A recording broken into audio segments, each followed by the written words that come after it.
Oke, karena udah jam 15.15, jadi kita mulai. Assalamualaikum warahmatullahi wabarakatuh. Shalom, Om Swastiastu, Namo Buddhaya. Salam sejahtera untuk kita semuanya, salam kebajikan. Salam pesona Indonesia. Selamat sore para peserta yang berbahagia. Selamat datang di acara Praktisi Mengajar yang pada hari ini memiliki tema The Safety of Female Traveler. Kegiatan praktisi mengajar kali ini merupakan hasil kolaborasi antara Women in Tourism Indonesia dan Universitas Gadjah Mada.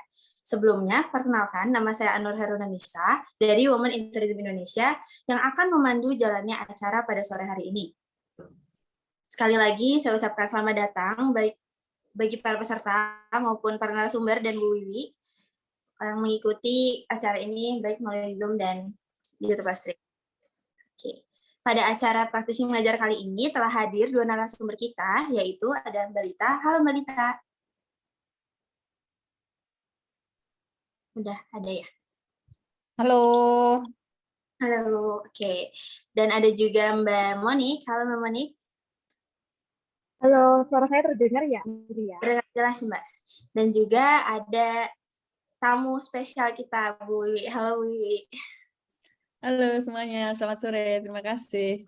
Oke, nanti Bu Wik akan memberikan sepatah dua patah kata gitu ya untuk membuka acara kita pada hari ini. Sebelum mendengar sambutan dari Bu Wiwi, ada sepotong video nih yang kami siapkan untuk kita saksikan bersama. Mari kita saksikan.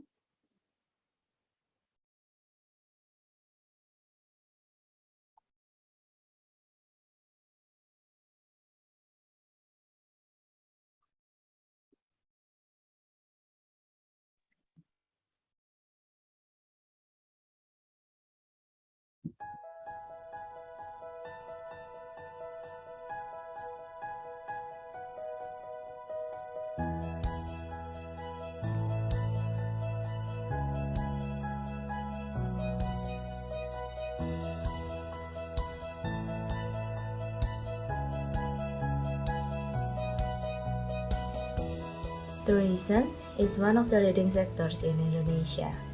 Tourism is a big part of our economy. In these past years, tourism has been creating opportunities and jobs for the society.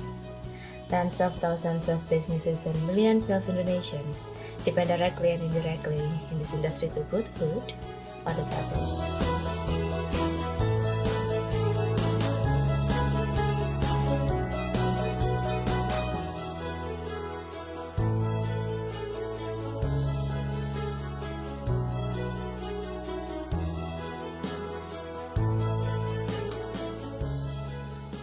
However, the society and the industry often offers inequality for women that resulted in underpaid and undervalued. Even in fact, 55% of the tourism industry workers are women.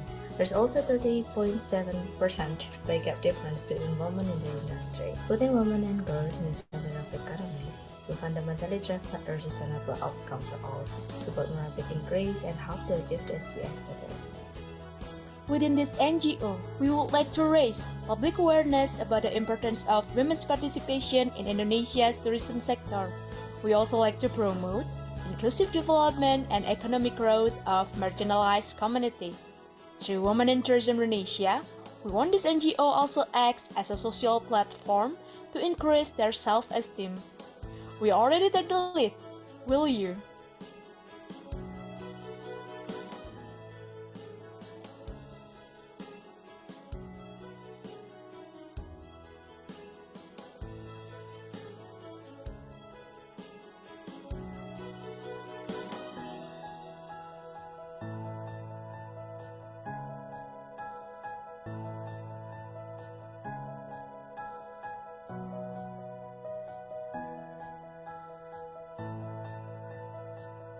I believe this organization has a vital role to redefine gender balance in tourism sectors in this country. By covering all gender issues, empowering women, and support gender equality, I wish very successful in your future.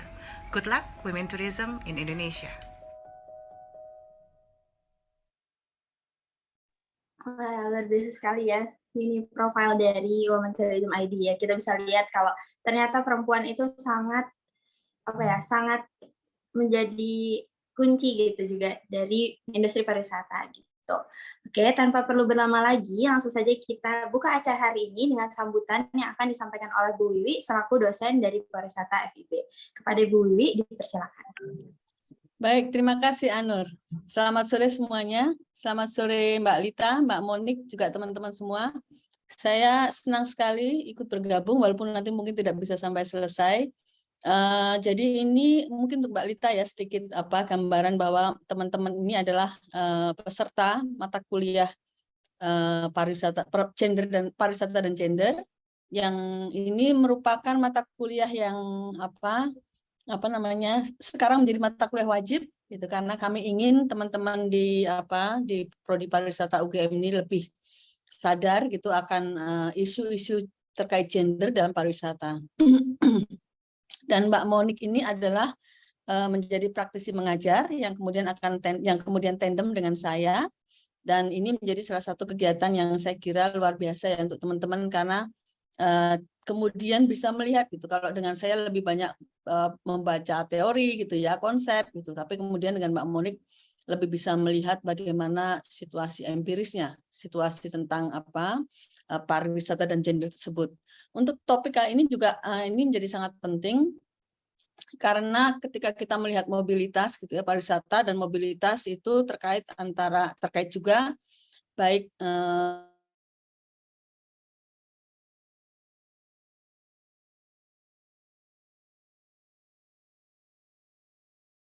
karena ini saya nggak tahu apakah nanti akan didiskusikan sebagai solo female traveler ataukah female traveler, karena mungkin itu menjadi dua hal yang berbeda gitu ya.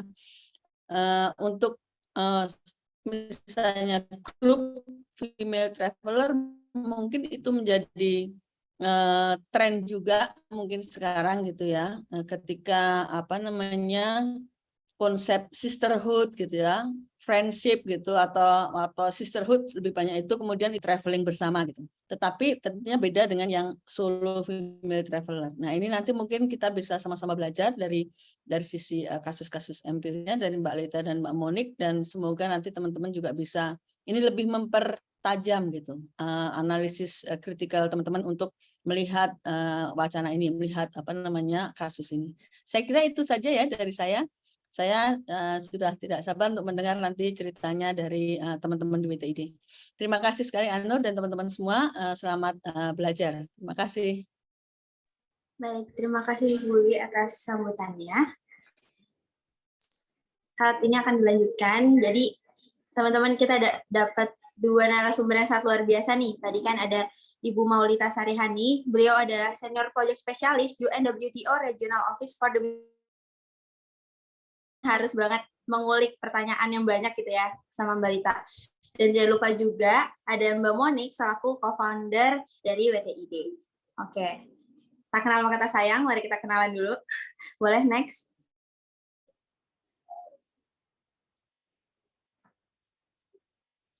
Boleh next, operator. Oke, sebentar ya teman-teman.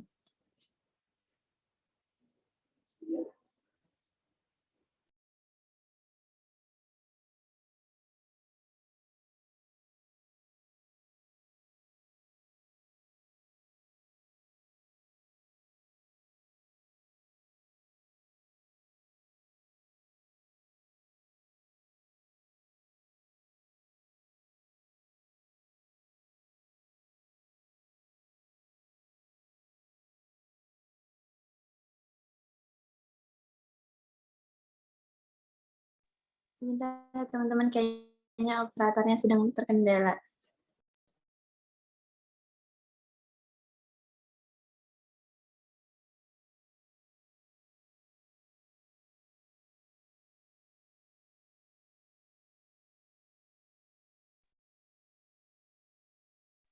Oke, tak kenal kata sayang, mari kita kenalan dulu ya teman-teman. Walaupun kayaknya sebagian besar udah kenal sih, karena kita satu kelas juga di sini gitu ya. Ya kenalin, nama aku Anur Hernisa, teman-teman bisa panggil aku Anur. Sama kayak teman-teman yang lain, aku mahasiswa tahun kedua di Pariwisata UGM yang aktif dalam kegiatan ya, akademik dan organisasi gitu. Hobinya traveling, jadi cocok banget ini topik saat ini gitu kan, tentang female traveler gitu ya. Terus juga punya ketertarikan di riset pariwisata. di awal bulan lalu kemarin dapat kesempatan untuk jadi presenter di Tourism Panel dalam International Conference di Bali gitu. Experience-nya ya aku pernah menjadi project spesialis di WTID, terus juga project manager dan sekretaris di beberapa organisasi gitu. Oke, boleh next. Nah, tentang WTID. Oke, mundur. Seperti tadi yang teman-teman udah lihat ya, profil dari WTID, jadi bisa di next. Yang WTID. Oke.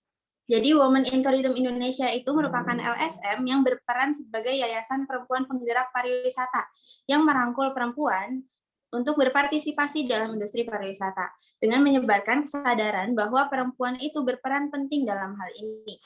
WTID juga menjadi platform yang dapat digunakan sebagai tempat bertukar ide dan mengembangkan industri pariwisata gitu. Oke, boleh next.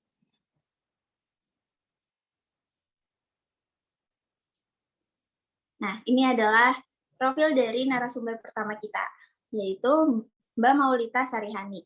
Mbak Maulita Sarihani yang kerap disapa Mbak Lita merupakan berpengalaman dalam pengembangan desa yang berfokus pada wisata satwa liar laut dengan mengintegrasikan ilmu pengetahuan, kebijakan, dan pendekatan kolaboratif.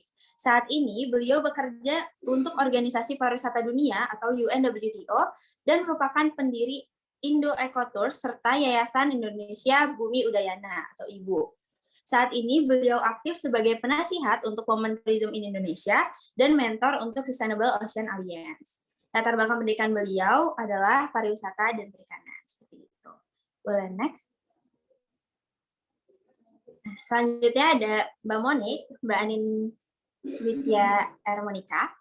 Mbak Monik merupakan co-founder dan chairwoman dari Women in Tourism Indonesia. Beliau berfokus pada partisipasi perempuan dalam industri pariwisata. Mbak Monik saat ini juga bekerja sebagai senior customer support dalam sebuah startup, dan pada Desember 2022, beliau ikut serta menjadi bagian dari praktisi mengajar di UGM, yang mengajar kita semua dalam mata kuliah pariwisata dan gender. Latar belakang beliau S1 di pariwisata UGM dan short course di LH Women's University Korea. Gitu. Oke, karena kita semua udah kenalan nih sama para narasumber, kemudian acara akan dilanjutkan dengan talk show yang kita semua udah tunggu-tunggu, yaitu Female Travelers, Keamanan dalam Berwisata, yang akan disampaikan oleh Mbak Lita, serta Female Tourist in Indonesia, Is It Safe, yang akan dibawakan oleh Mbak Monik. Menarik sekali ya pembahasan yang akan kita diskusikan pada hari ini. Namun sebelum memulai acara, baiknya saya memaparkan tata tertib peserta pada hari ini. Yang pertama, menciptakan iklim yang kondusif selama kuliah umum berlangsung. Yang kedua, peserta diwajibkan untuk mematikan suara atau mute dan diharapkan untuk menyalakan kamera saat webinar berlangsung. Jadi teman-teman yang tidak terkendala jaringan, boleh banget untuk on-cam ya teman-teman sekarang. Selanjutnya, sesi tanya-jawab akan dilakukan di akhir sesi pemaparan. Materi dari narasumber akan diberikan pada akhir acara dengan berupa link Google Drive, dan sertifikat akan dibagikan sesuai email di daftar hadiah.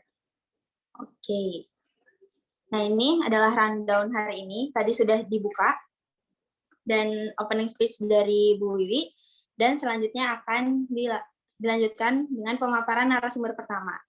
Kepada Mbak Lita. Halo Mbak Lita, apakah sudah siap? Ya, sudah siap Mbak. Terima kasih. Jadi sekian kepada Mbak Lita, dipersilakan untuk memaparkan materi. Oke, terima kasih banyak teman-teman WTID dan salam kenal Bu Wiwi. Saya hari ini baru dapat kesempatan untuk ketemu walaupun secara virtual ya, dan juga teman-teman dari UGM. Salam semua, semoga sehat selalu. Assalamualaikum warahmatullahi wabarakatuh. Terima kasih Mbak Moderator sudah membuka acara kita hari ini.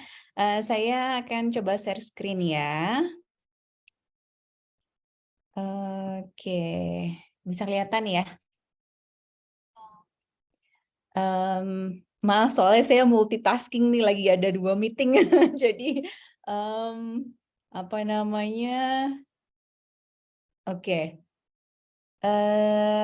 Jadi, hari ini saya akan mencoba berbagi dengan teman-teman semua tentang female travelers, tapi topiknya tentang atau fokus pada keamanan dalam berwisata gitu ya.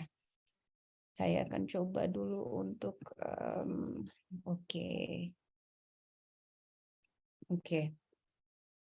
Untuk hari ini saya akan coba berbagi dengan teman-teman mengenai bagaimana sih sebetulnya perkembangan female travelers selama beberapa tahun belakang gitu ya, khususnya 30-40 tahun belakang, kemudian bagaimana potensi pasar saat ini, lalu apa sih yang menjadi concern penting bagi female traveler dalam berwisata gitu ya, baik dalam ataupun di luar negeri, lalu solusi apa atau prevention seperti apa yang perlu kita lakukan, dan kesimpulan dari presentasi saya sore ini.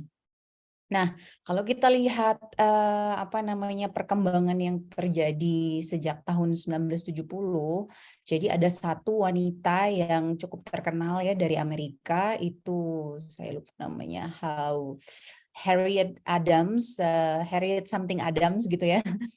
Nah, perempuan ini dia yang pertama kali mendokumentasikan perjalanannya dia untuk keliling atau ke beberapa negara di Asia, Asia Pasifik juga, dan Amerika Latin.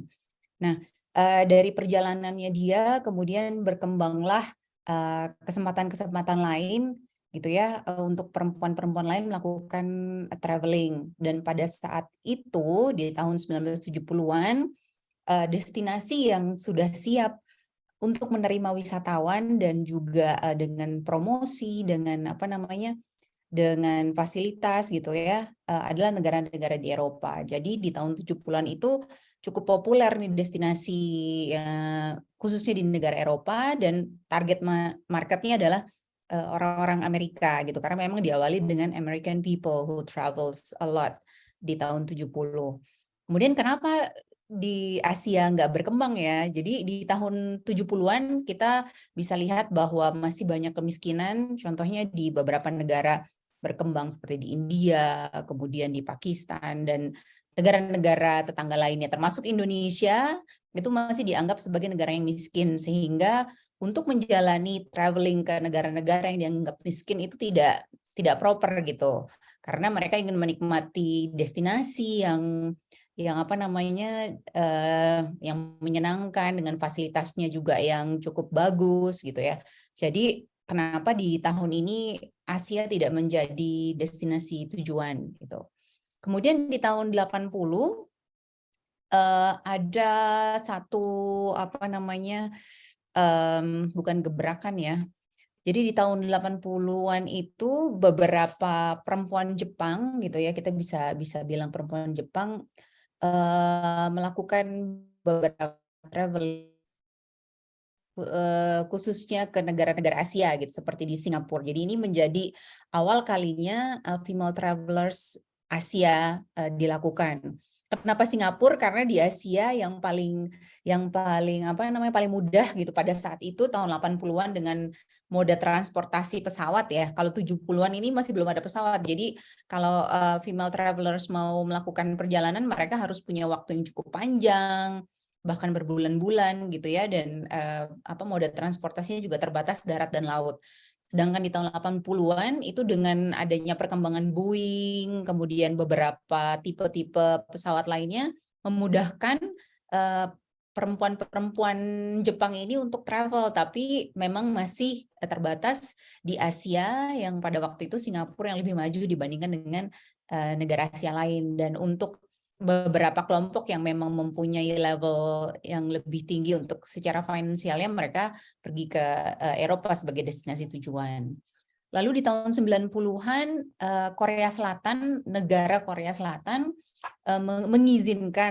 memberikan izin kepada, sebetulnya di akhir 80 tahun 88 ya, mengizinkan penduduknya termasuk perempuan untuk melakukan kegiatan wisata outbound, atau mereka men-encourage untuk melakukan perjalanan wisata gitu. Jadi di tahun demikianlah, di awal tahun 90-an orang-orang Korea ini mulai berpergian nih ke keluar. Kemudian pasar perempuan Cina juga yang level menengah ke atas mulai melakukan perjalanan tapi khusus untuk luxury shopping. Nah, jadi karena di Cina itu kita bisa melihat ya perbedaan tingkat ekonominya cukup signifikan antara yang bawah dengan yang atas gitu, sehingga yang atas ini ingin menunjukkan bahwa saya bisa jalan-jalan nih dengan uang yang saya punya, dan setiap kali dia pulang jalan-jalan pasti dia akan shopping, akan belanja ya barang-barang yang mahal gitu. Kemudian di tahun 2000-an mulailah berkembang female traveler di Southeast Asia, termasuk juga di Indonesia. Dan di sini bisa dibilang both solo ataupun grup seperti tadi yang Bu Wiwi sampaikan ya di awal. Awalnya sebetulnya ada beberapa motivasi gitu dari female travelers ini. Jadi seperti ada ada mulai keberanian mengeksplorasi pilgrimage gitu ya. Jadi mengawalinya tuh sebetulnya dari pilgrimage untuk berkelompok melakukan wisata ziarah gitu, seperti ke Mekah gitu ya, ke Madinah, lalu pergi ke Kairo dan lain-lain gitu.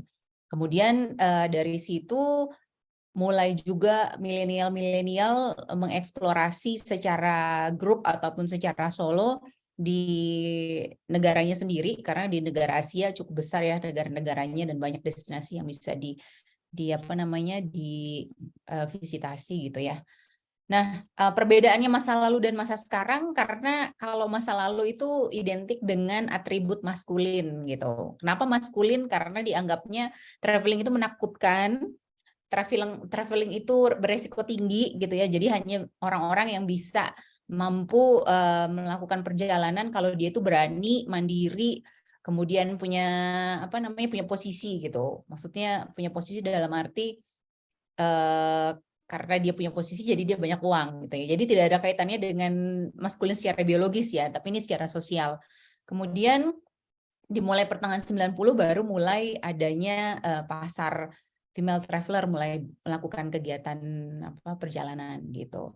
Nah, untuk saat ini dengan perkembangan zaman sudah mulainya ada kemandirian secara ekonomi ya. Banyak perempuan sekarang punya karir, kemudian juga banyak yang menunda untuk berkeluarga, sehingga itu membuat kesempatan para perempuan di Asia khususnya untuk melakukan kegiatan perjalanan baik solo ataupun bersama kelompok temannya.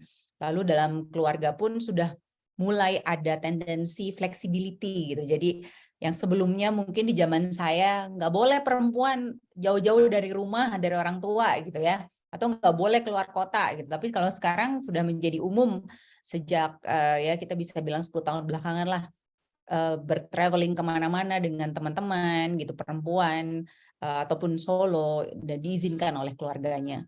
Kemudian juga populasi single hampir di semua negara, tapi dominasi Amerika dan Australia yang meningkat sampai 50%, sehingga mereka mempunyai opportunity untuk traveling sendiri dengan konsep 3S, perjalanan yang take it easy gitu ya, santai, kemudian mengawalinya dengan tadi spiritual, lalu juga ingin relaksasi gitu. Kemudian kembali pada diri sendiri, jadi seperti untuk membahagiakan dirinya sendiri gitu. Nah, untuk peluang pasar female traveler saat ini, indikatornya ada macam-macam ya. Jadi minat atau ketertarikan itu lebih kepada motivasi. Jadi 2 dari 3 perempuan dari studi yang dilakukan oleh beberapa lembaga menyatakan bahwa memang mereka minat untuk melakukan perjalanan baik solo ataupun berkelompok. Kemudian ketertarikan ini juga meningkat sebanyak 56%, dan diestimasi sebelum COVID-19 pada saat liburan bersama dengan teman-teman secara global itu menghabiskan uang sebanyak 6 billion US dollar ya. Dan perempuan dan belanja itu menghabiskan 15 triliun. Jadi bisa kebayang ya sebegitu besar dampaknya angka perempuan ini melakukan perjalanan. Karena kalau perempuan traveling dengan laki-laki itu berbeda ya. Tendensi kita pasti akan memikirkan oleh-oleh apa ini, souvenir apa ini. Jadi memang signifikan belanja, angka spending belanjanya itu cukup tinggi. Kemudian ketertarikan pada solo traveling dibandingkan dengan grouping juga cukup besar, yaitu 74%, dan memutuskan untuk berpergian atau keluar rumah gitu ya, rekreasi. Sebagai salah satu indikator juga peluang pasarnya sekarang di Asia menjadi top 5 yang melakukan perjalanan dan traveling, kemudian juga mengkonsumsi sendiri, artinya ya untuk dirinya sendiri gitu. Top 10 bahwa perjalanan ini untuk menghibur diri, dan lebih dari 200% sekarang banyak perusahaan-perusahaan yang membuat package khusus untuk perempuan traveling secara safe, secara aman gitu. Lalu kalau kita lihat trennya dari tahun 2004 sebelumnya sampai 2013 fluktuatif cukup rendah ya, tapi sejak itu sampai sebelum COVID signifikan meningkatnya sesuai dengan studi yang dilakukan oleh beberapa lembaga gitu. Jadi kita bisa lihat angkanya bisa mencapai hampir 100% ya gitu. Lalu apa sih sebetulnya menjadi faktor penting kita sebagai perempuan secara umum gitu ya melakukan ingin atau merasa menikmati perjalanan kita, yaitu adalah faktor keselamatan. Kenapa? Karena secara historis again maskulinitas adalah paspor untuk berpergian. Jadi dianggapnya perempuan itu tidak berani atau takut gitu. Kenapa? Karena masih banyak pelecehan seksual, baik verbal ataupun non-verbal. Kemudian ruang pariwisata yang disediakan juga terbatas pada service ataupun produk itu masih di kotak-kotakan antara gender laki-laki dan perempuan. Jadi kayak adventure itu more for male gitu ya. Kemudian kalau shopping untuk perempuan aja, padahal sebenarnya enggak ya, laki-laki juga suka shopping gitu. Lalu resiko yang lebih besar ya tentu saja pada saat kita berjalan gitu ya, kemanapun di negara maupun di negara sendiri atau luar. Lalu juga terkadang di beberapa sosial konteks kita merasa dihukum gitu karena kita melintasi ruang batas laki-laki. Karena kita berasa maskulin gitu. Lalu praktek-praktek budaya yang kemudian masih konvensional gitu, kontemporer yang menjadikan ini salah satu faktor penting bagi perempuan pada saat bertraveling atau berjalan-jalan. Di mana kemudian keamanan ini mengawali atau menjadi hal atau terjadi. Yang pertama adalah saat perjalanan bisnis di mana penyerangan itu terjadi di antara rekan kerja atau bahkan superior kita atau manajer gitu ya. Lalu yang kedua terjadi juga pada saat si provider pariwisata ini khususnya di hotel gitu ya mendapatkan verbal atau non-verbal abuse gitu. Lalu juga ada kekerasan yang terlibat di sini. Setelah itu di mana lagi kira-kira dari teman-teman nih pemikirannya. Nah, di sini ada beberapa contoh ya yang terjadi di hotel di mana seorang pekerja pun gitu ya di sana banyak yang kita ketahui dan juga kita mendapatkan laporan bahwa superior mereka gitu ya melakukan secara fisik sexual abuse kepada anak-anak PKL, magang dan sebagainya gitu juga dengan misalnya mereka menolak untuk melakukan bekerja overtime begitu ya. Jadi ini banyak sekali terjadi di hospitality industry dan yang saat ini kita coba untuk bisa memfasilitasi ya dari Women Tourism Indonesia dengan counseling dan mudah-mudahan ini bisa membantu gitu.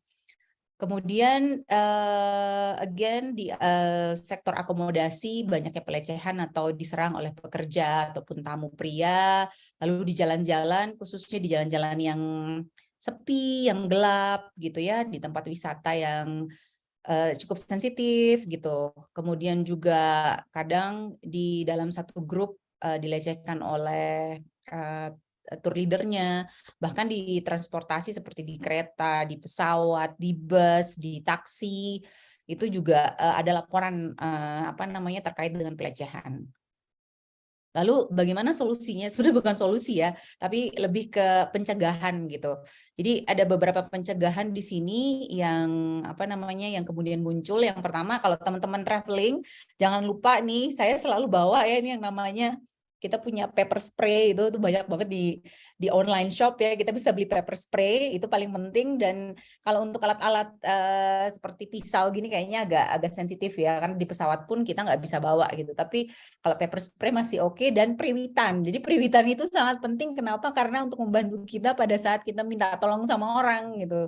Jadi bukan berarti juga pada saat kita dilecehkan, tapi dimanapun kita berada itu namanya semprit itu buat saya selalu bawa kemana-mana gitu. Jadi teman-teman sekarang mulai bawa di tasnya ya, dan itu sangat kecil kan paper spray dengan sempritan.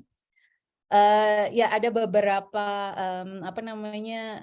prevention yang bisa kita lakukan. Yang pertama ya kita terima kenyataan aja kalau memang masih banyak di komunitas sosial kita yang berpikiran bahwa ya perempuan itu tidak layak untuk pergi sendirian, kemudian masih ada social sanction dan lain-lain gitu ya. Jadi ya oke, kita terima tanpa kita harus mendefense ourselves gitu. Dan yang berikutnya ya kita menjaga diri ya. Jadi misalnya kalau di Bali kita bisa pakai celana pendek gitu ya.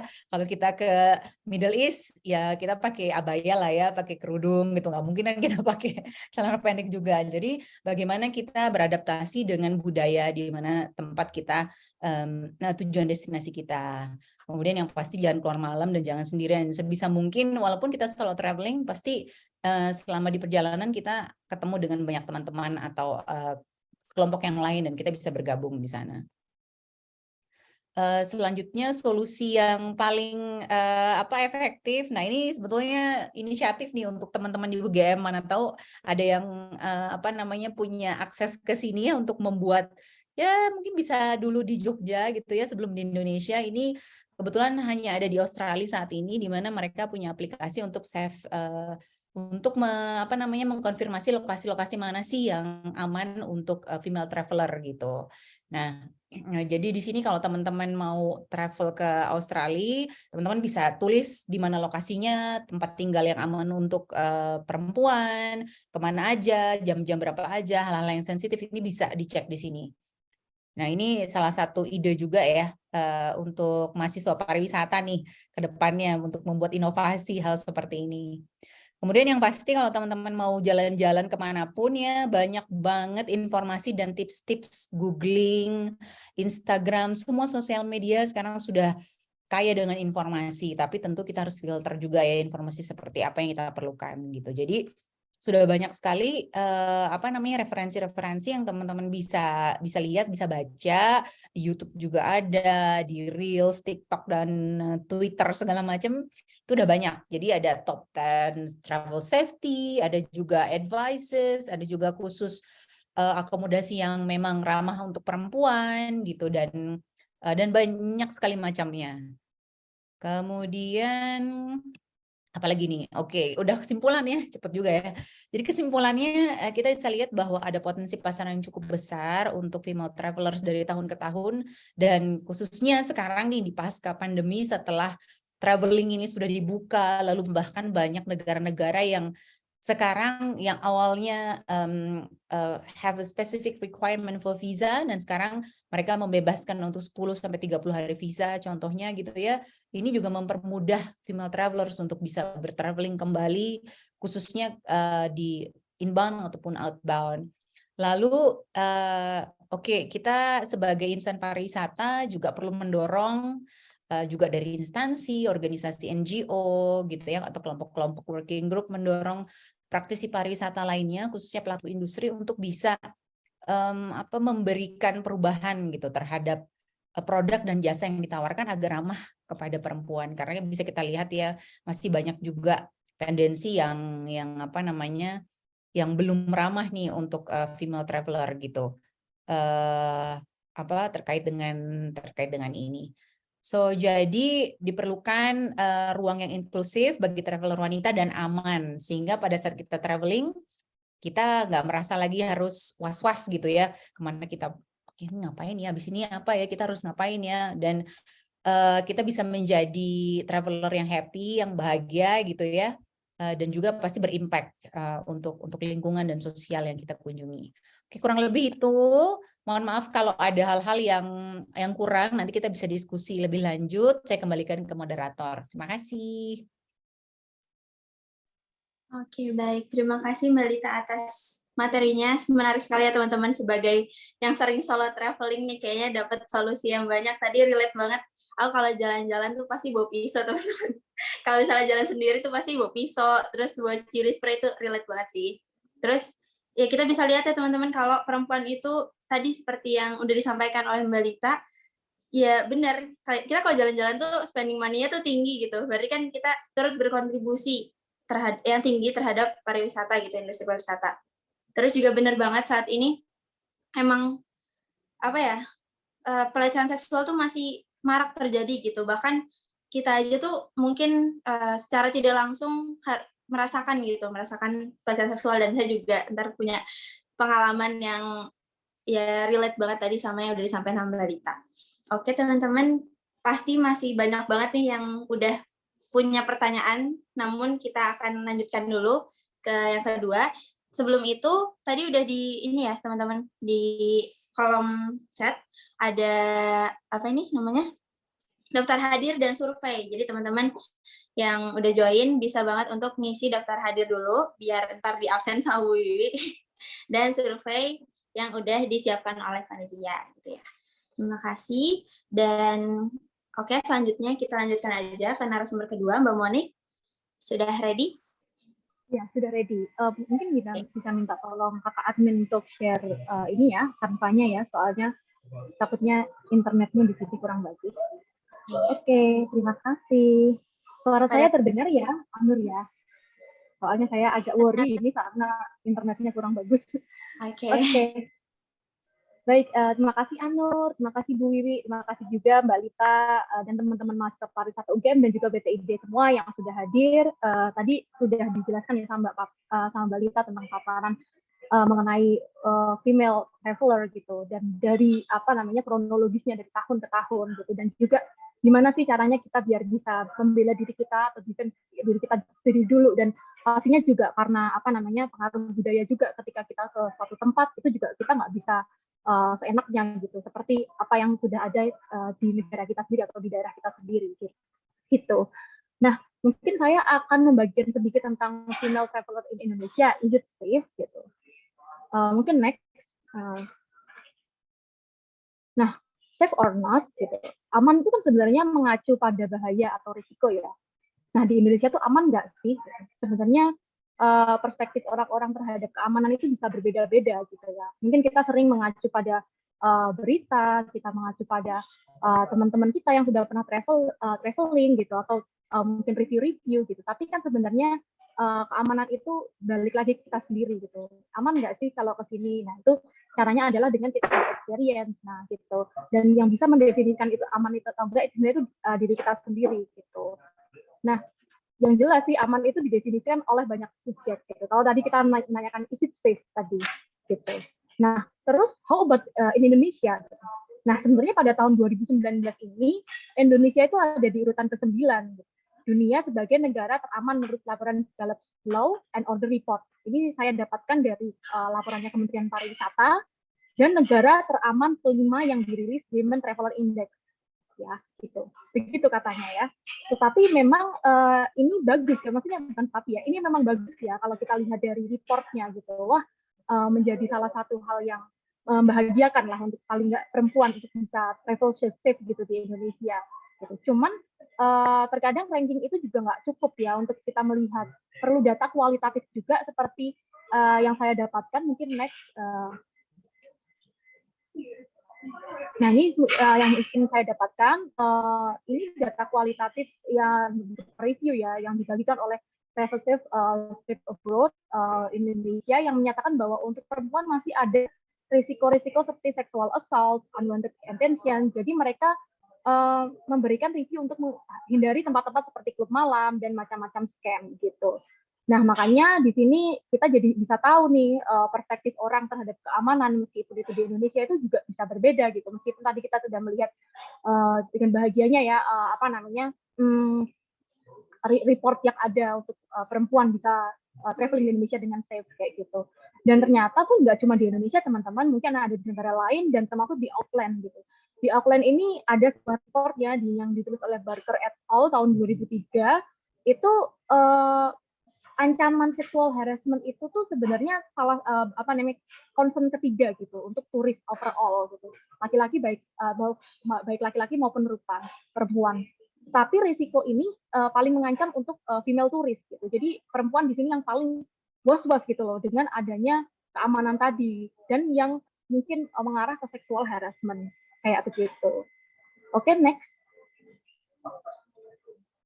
Nah, teringat juga teman saya yang waktu dari Australia yang waktu ke Indonesia, yang ditanyakan pertama kali itu adalah bukan makanannya apa, minumannya apa, tapi ditanyanya dulu, Indonesia aman nggak ya gitu. Jadi itu kenapa keamanan itu menjadi faktor yang sangat penting sekali untuk setiap wisatawan pergi ke suatu tempat gitu, untuk hijrah atau untuk berwisata, untuk bermain-main terserah gitu ya. Nah, ini kita sekarang lihat ya dari ini tadi Mbak Lita sudah menceritakan dari aspek antropologinya sedikit tentang perempuan dari masa ke masa gitu, gimana sejarahnya. Nah, ini kita balik lagi nih tentang keamanan tadi. Sebenarnya tuh keamanan itu menurut Maslow hierarchy of travel needs itu masuk di mana sih? Dan seurgensi apa sih keamanan itu ketika kita mau traveling kayak gitu. Nah, the assumption that all leisure travelers are seeking novelty. Jadi ingin mencari sesuatu hal yang baru gitu. Nah, sebenarnya ketika kita melihat dari piramida Maslow ini yang ada 5 ini, itu kita bisa melihat semua ini untuk aspek pariwisata gitu, nggak cuma untuk aspek kehidupan secara general gitu. Misalnya dari psychological gitu, orang-orang ingin berwisata itu pasti ingin merasakan suasana yang baru, udara yang baru gitu, cuaca yang lebih bagus gitu, bisa mungkin kayak gitu, dan kita makan minuman kayak gitu, akomodasi yang bagus seperti itu. Nah, kemudian nih di atasnya psikologis itu adalah safety, jadi keamanan untuk di sana gitu, di tempat wisata. Salah satunya adalah security of body gitu, terus employment resources, dan gimana caranya biar kita tuh aman gitu berada di tempat wisata itu gitu. Nah, selanjutnya itu adalah love atau belonging. Jadi biasanya kan kita juga salah satu tujuan kita untuk berwisata kan untuk visiting friend or relative, atau kita bersama teman-teman nih bonding untuk sama keluarga, rekan kerja dan sebagainya gitu. Nah, yang paling atas lagi ini ada esteem. Nah, teman-teman nih sekarang yang mungkin sudah berwisata dengan mungkin duitnya sendiri, uangnya sendiri, atau yang lain itu untuk suatu tempat, itu kan udah suatu achievement ya teman-teman ketika kita bisa berwisata contohnya ke Paris atau ke luar negeri gitu, atau kemanapun itu. Nah, apalagi dengan adanya era sosial media sekarang nih, itu kenapa kok bisa pariwisata, kita berpergian ke suatu tempat itu bisa meningkatkan self-esteem kita gitu, meningkatkan achievement kita. Kita kan bisa istilahnya membagikan ya, istilahnya achievement kita untuk pergi ke luar negeri nih dengan kantong saya sendiri gitu. Jadi ada prestis di situ, dan mungkin teman-teman yang suka update di sosial media, pamer, itu tuh juga masuk ke esteem ya teman-teman gitu. Nah, terus di atasnya lagi ini itu ada creativity gitu, morality gitu. Jadi kayak lebih ke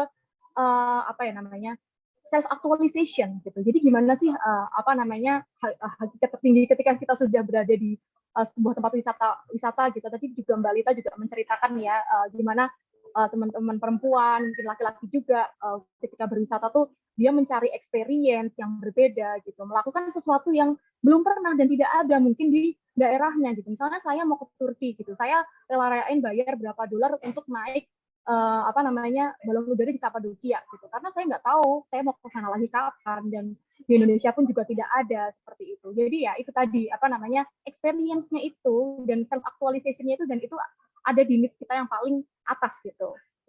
Nah, tapi teman-teman harus mengetahui bahwa safety ini adalah salah satu hal yang paling dasar sekali selain psychological gitu. Jadi ini tidak akan bisa terpenuhi kalau safety dan psychological itu tidak terpenuhi dengan baik. Jadi betapa keamanan itu juga harus sangat mendukung ya sebelum kita mendapatkan kekuatan-kekuatan yang lain gitu, dan mencari sesuatu yang lain kayak gitu.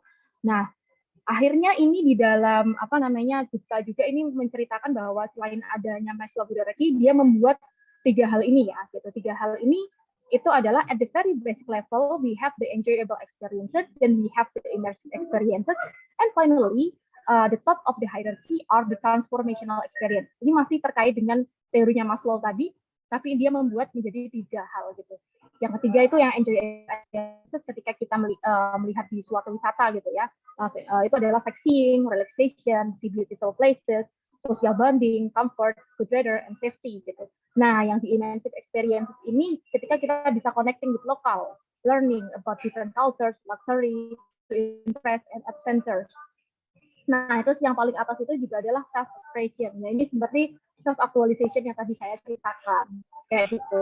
Jadi, pokoknya ketika kita ngomongin suatu hal yang akan kita cari sebelum kita mungkin memutuskan atau mendesain pergi kemana sih gitu. Kan kita nggak mungkin ya pergi ke suatu tempat tanpa kita decide aman nggak ya gitu. Kan kita nggak mau di sana ada suatu hal terjadi gitu. Apalagi untuk mungkin secara general gitu, laki-laki dan perempuan itu keamanan dan kenyamanan itu juga menjadi salah satu threat ketika kita bisa kita pergi ke suatu destinasi wisata yang berisiko. Tapi untuk perempuan itu bisa lebih rentan tadi seperti yang diceritakan oleh Mbak Lita karena ada paspor maskulinitas dan sebagainya gitu. Oke, selanjutnya.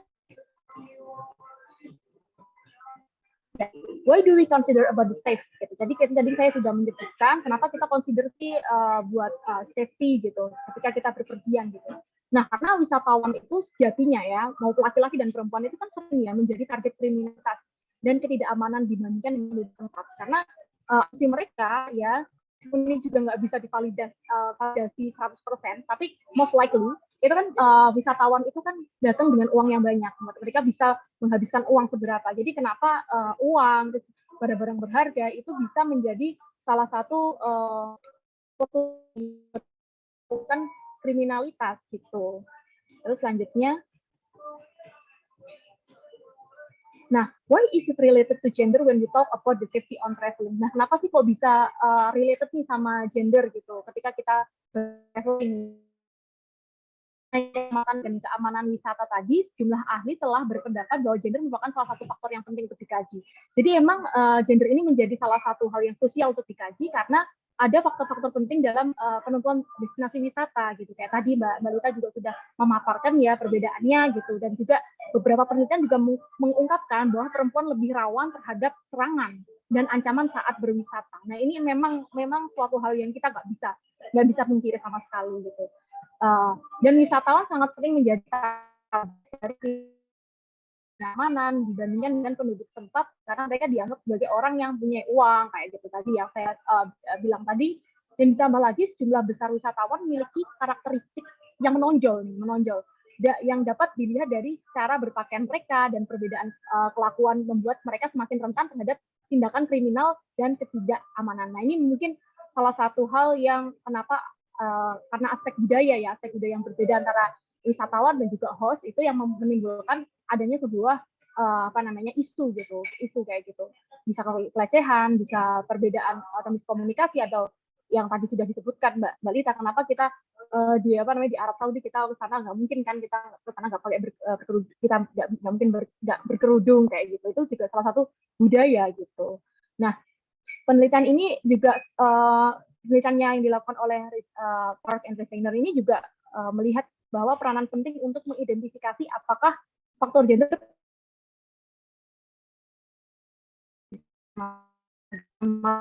dan keamanan wisata menjadi aspek sangat di dalam pariwisata kayak gitu.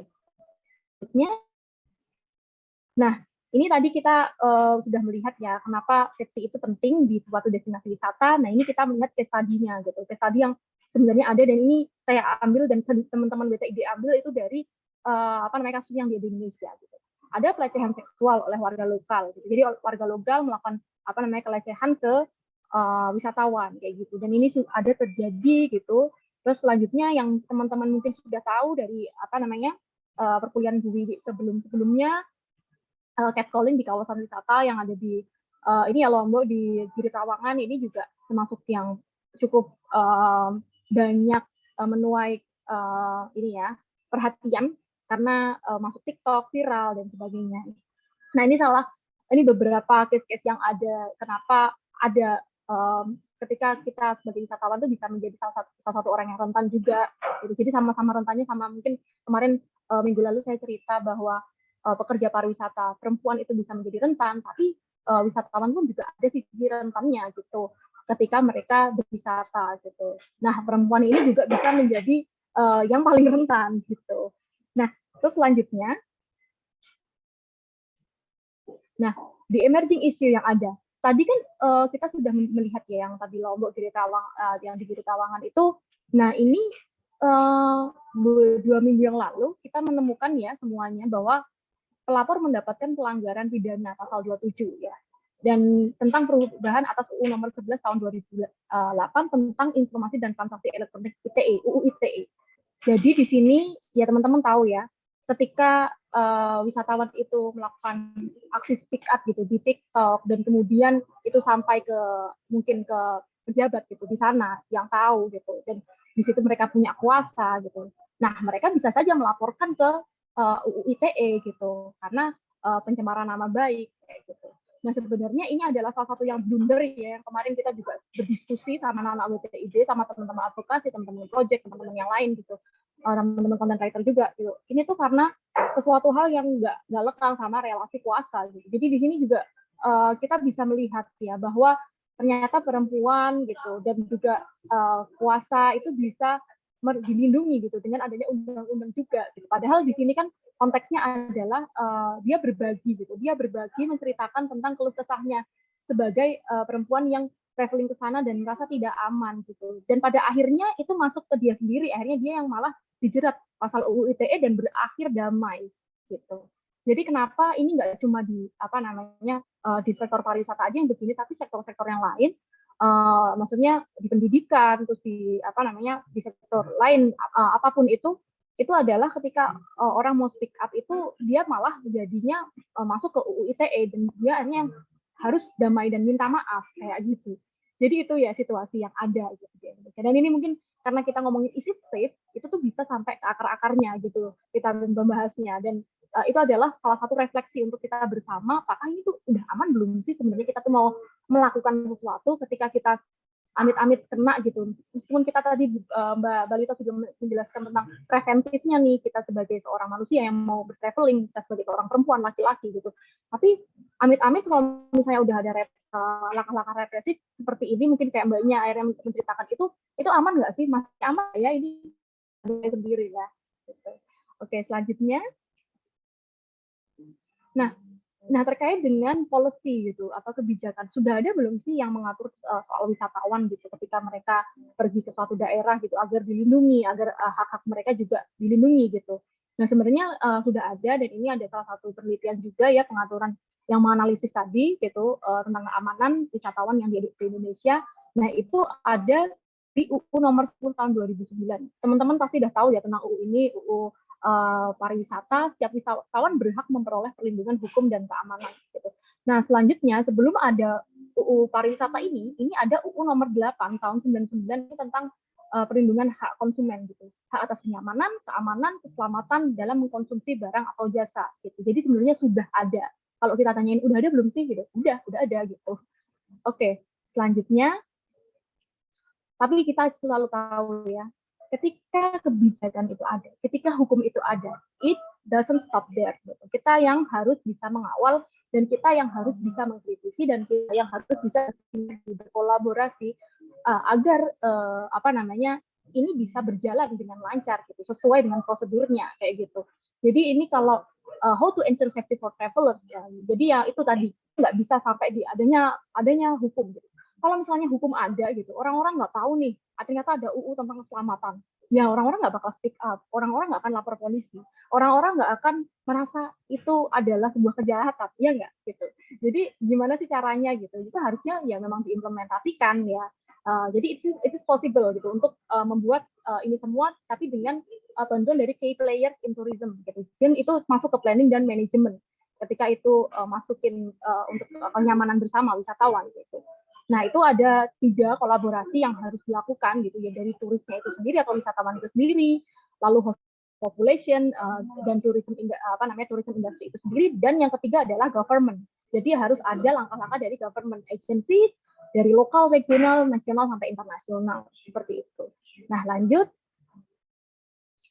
Nah, ini mungkin dari 3 hal tadi, lalu kita dan saya dan teman-teman WTI dijabarkan rekomendasi apa sih yang bisa kita dilakukan oleh turis. Jadi turis itu menjadi salah satu orang juga yang salah satu hal yang penting juga ketika kita berwisata, karena kan kita yang pasti bisa memahami melakukan usaha-usaha itu secara preventif gitu. Dan sebenarnya kalau kita bisa ngomongin preventif itu kan banyak macamnya dan apa yang bisa kita siapkan gitu. Dan saya yakin teman-teman adalah teman-teman yang well plan ya, apalagi teman-teman pariwisata. Sebelum kita pergi ke suatu tempat, kita pasti akan belajar dulu, kita pasti belajar, teman-teman pasti udah tahu namanya term of responsible travelers ya, gimana cara kita bisa menjadi traveler yang bertanggung jawab. Kita membaca dulu gimana caranya untuk support lokal dan live only footprints, nggak boleh ada sampah di sana. Itu kan teman-teman anak-anak pariwisata pasti sudah paham tentang ini gitu.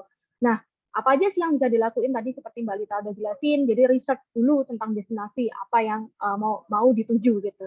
Terus find the details about the destination, policy, culture-nya, people-nya, food-nya tuh kayak gimana gitu. Jangan sampai kita ke sana kita nggak tahu menahu tentang ini gitu. Sayang sekali ya gitu, karena itu adalah decision on us dan planning ini gitu. Kita berada di suatu negara, karena kita misalnya kita mau ke suatu negara, ke suatu daerah ya, kita harus tahu bahwa itu daerah dan negara itu bukan milik kita, itu bukan kedaulatan kita untuk melakukan itu gitu.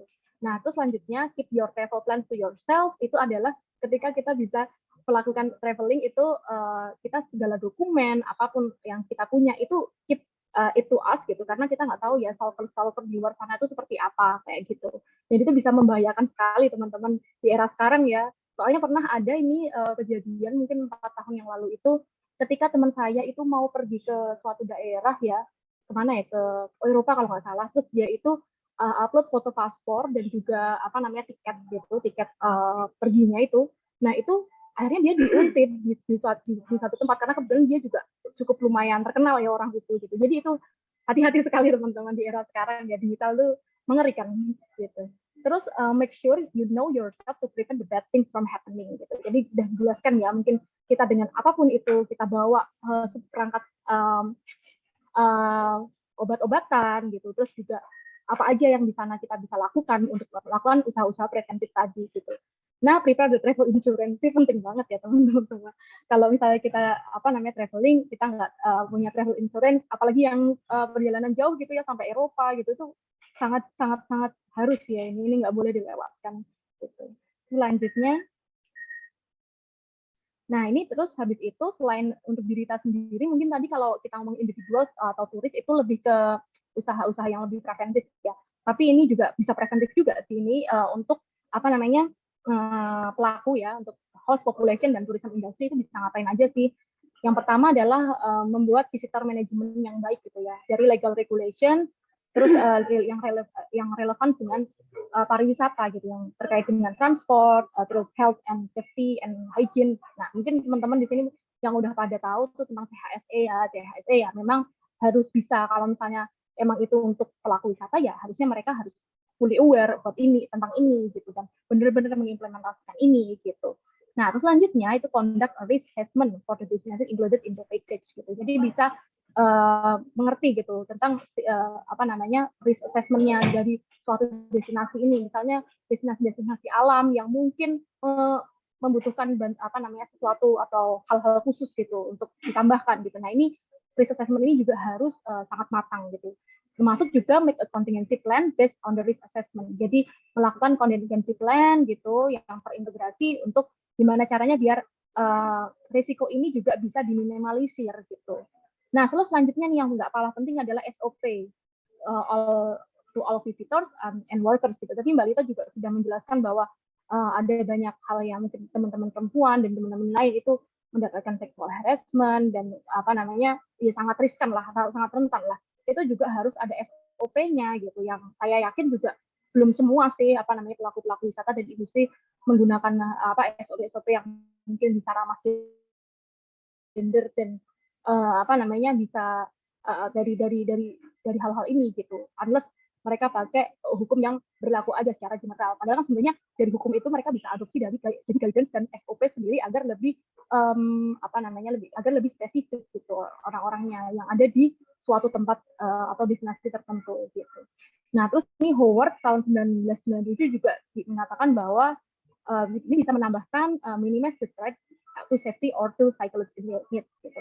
Selanjutnya, terus satisfy social esteem, self-actualization, dan avoid mixing group with different needs. Jadi ini avoid mixing group with different needs, ya kita tahu bahwa kan wisatawan kan nggak semua sama. Ada yang mungkin ada yang bisa merupakan kelompok disabilitas, kayak gitu. Ada yang mungkin kita termasuknya ramah gender juga, mungkin segmennya bisa jadi ibu-ibu. Nah, itu dikasih tempat-tempat atau ruang-ruang yang lebih ramah untuk menyusui, untuk untuk menyusui dan untuk mereka melakukan apa untuk anaknya kayak gitu.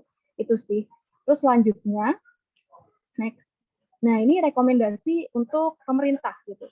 Nah, ini pemerintah mungkin tadi saya sudah sebutkan bahwa mereka sudah punya CHSE yang sekarang ini itu juga emerging-nya sepertinya gara-gara ada corona ya, gitu. Jadi kayak gitu ada kayak gini. Nah, ini juga selain itu mereka harus bisa melakukan update berkala tentang ini gitu, dan bisa melakukan assessment berkala juga tentang ini. Dan selain itu juga review the law regularly. Has it accommodated the safety of both Indonesian and foreign tourists? Jadi dengan adanya law yang tadi itu, ya kita tahu tuh tahun 2009 ya, gitu 2009 dan sekarang kita 2022 gitu dengan ada UU kepariwisataan itu. Nah itu tuh sebenarnya bisa nggak sih udah belum sih mengakomodir semuanya, ramah gender, ramah wisatawan, ramah semuanya. Itu teman-teman juga kita juga bisa mengkaji lagi gitu, dan teman-teman juga bisa melihat itu lagi gitu. Sebenarnya udah atau belum, dan katanya juga sebenarnya ini UU-nya juga masih direview lagi agar lebih update gitu untuk kedepannya. Tapi meskipun itu prosesnya panjang ya teman-teman, kayak gitu. Nah, terus selanjutnya reissue that every stakeholder adopt the CHSE guidance gitu. Jadi ya tadi tuh jangan cuma guideline itu ada guideline, tapi tidak ada sosialisasi yang secara kontinu gitu, tidak ada sesuatu hal yang di-assess secara berkala kayak gitu. Kan kita harus tahu ya, misalnya suatu pelaku wisata itu sudah mengimplementasikan dengan benar atau belum gitu. Nah, selain itu juga create travel advice. Nah, ini kalau kayak di UK ini juga sudah bagus sekali ya, karena cukup banyak dan komprehensif banget untuk negara-negara yang mau dituju gitu. Jadi saya malah belajar dari situ gitu, dan dia menceritakan tentang Indonesia itu juga cukup detail dari keamanannya gitu. Dan saya kemarin juga melihat sama teman-teman WTID itu kayak travel advice untuk Indonesia sendiri itu tuh masih domainnya masih kosong gitu, nggak tahu. Mungkin teman-teman bisa cari lagi dari travel blogger atau bahkan mungkin Kemenpar udah punya, saya juga belum tahu karena saya belum menemukan, jujur aja gitu. Nah, terus selanjutnya itu fasilitas hotline for turis gitu. Jadi tahu keamanan, kenyamanan konsumen itu kan adalah hak ya gitu. Dan ini bagus banget, ini kayak Jepang itu mereka tuh sangat sakral ya sama hal-hal kayak gitu. Jadi mereka punya hotline gitu untuk kenyamanan, keamanan untuk para wisatawan yang datang ke sana. Nah, ini yang harusnya bisa diadopsi gitu. Itu sih mungkin selanjutnya mungkin itu udah saya terakhir sih kayaknya. Ini referensi, terus terima kasih teman-teman, jangan lupa untuk surveinya diisi ya, karena kami juga lagi lakuin riset wisatawan. Thank you, saya balikan ke moderator. Oke, wah menarik sekali ya teman-teman bahasan dari Bu Monik. Tadi kita udah bisa merefleksikan nih gimana saat ini apakah pariwisata tuh udah safe buat kita, apakah belum gitu ya. Tadi juga udah dipaparin berbagai rekomendasi gitu untuk baik dari turis, untuk pengelola, sampai government juga. Nah, sekarang saat ini bentar lagi kita akan buka sesi diskusi, namun teman-teman perlu dikasih tahu nih kalau misalnya akan ada penanya terbaik yang akan dipilih oleh para narasumber kita. Jadi teman-teman pasti udah nggak sabar nih buat ngasih pertanyaan yang sangat banyak dan luar biasa nanti, dan kita harus banget mengulik pemateri kita yang sangat luar biasa juga ini. Jadi untuk teman-teman yang punya pertanyaan dipersilakan untuk bisa raise hand atau chat di kolom chat di Zoom.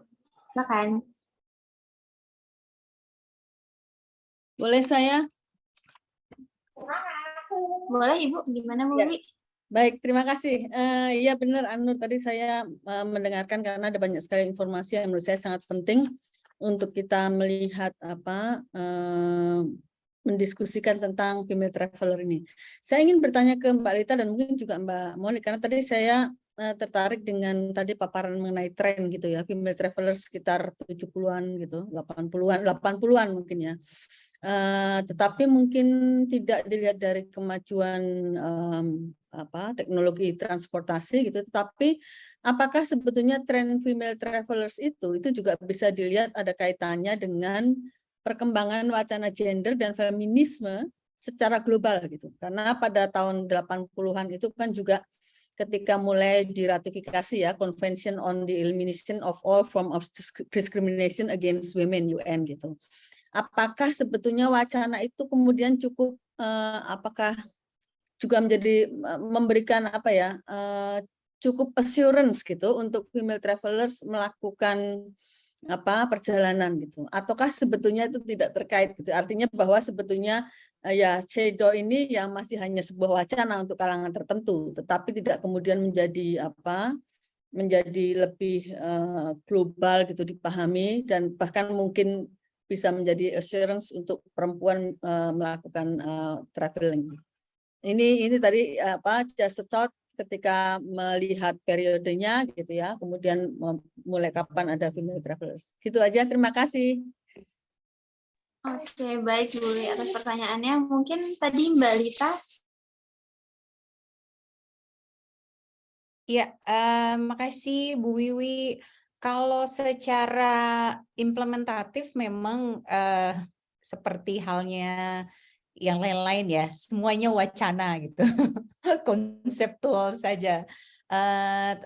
Lebih kepada tren tren kepada adanya kemudahan akses sebetulnya ya, akses informasi yang pasti. Karena sebelumnya kita sebagai female traveler itu kan sangat terbatas dengan informasi karena kita nggak tahu apa yang terjadi di dunia lain gitu. Nah, dengan kemajuan teknologi ini memberikan kesempatan kepada kepada female traveler untuk bisa dapat informasi sebanyak-banyaknya, itu yang kemudian membuat kita merasa nyaman dan aman untuk traveling. Dari kolega saya sendiri yang ada di Australia, dia memang khusus melakukan riset ini. Dari risetnya dia dan tulisannya dia itu teknologi menjadi salah satu indikasi sebetulnya ya. Again tadi transportasi, teknologi gitu dan informasi itu yang masih menjadi peran penting. Tapi to be honest, policy kemudian ya semua yang kita bisa bilang di declare bersama gitu. It's only on paper gitu. Jadi ya itu aja yang bisa saya bagi ke Bu. Terima kasih. Baik, terima kasih. Makasih Mbak. Ya. Oke, baik. Tadi ini ya, kita sudah berdiskusi sedikit di pertanyaan Bu Wiwi ini. Selanjutnya nih teman-teman ada yang mau bertanya lagi? Udah ada 2 yang raise hand. Boleh Putri dulu kali ya. Pada Putri, silakan. Baik, terima kasih.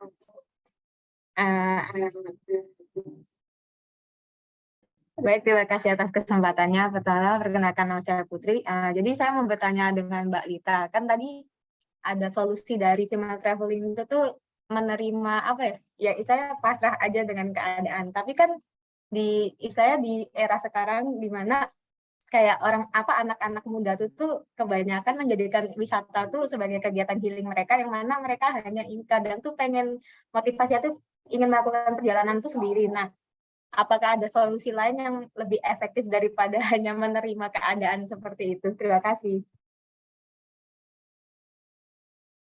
Oke, menerima keadaan itu maksudnya menerima jika ada pada saat kita traveling di satu tempat gitu ya, ada norma-norma sosial, norma-norma budaya yang kita tidak bisa mengintervensi. Nah, itu lebih kepada menerima hal seperti itu, yang artinya standar yang ada di misalnya kayak tadi yang paling mudah adalah pakaian gitu. Itu yang paling mudah. Kemudian misalnya misalnya kalau teman-teman pergi ke timur Indonesia, lalu teman-teman disediakan kopi dan teman-teman tidak minum kopi nih, gitu ya. Maksudnya tidak meminum kopi itu dianggap di beberapa daerah tertentu yang masih belum banyak visitasi dianggap itu tidak sopan gitu. Jadi sebetulnya lebih menerima kayak gitu ya, bukan menerimanya dalam hal yang negatif atau dalam hal perspektif lain gitu, tetapi lebih bagaimana kita bisa adapt dengan dengan tradisi, dengan value-nya mereka gitu. Tapi tentu saja kita sebagai traveler, kita juga harus jadi smart traveler gitu ya. Sebelum kita pergi ke satu tempat, kita harus mendapatkan informasi sebanyak-banyaknya sehingga kita pun tidak, karena kita udah tahu nih misalnya faktor safety apa sih yang paling penting kalau kita ke Amerika Latin misalnya, karena di sana banyak penculikan gitu ya.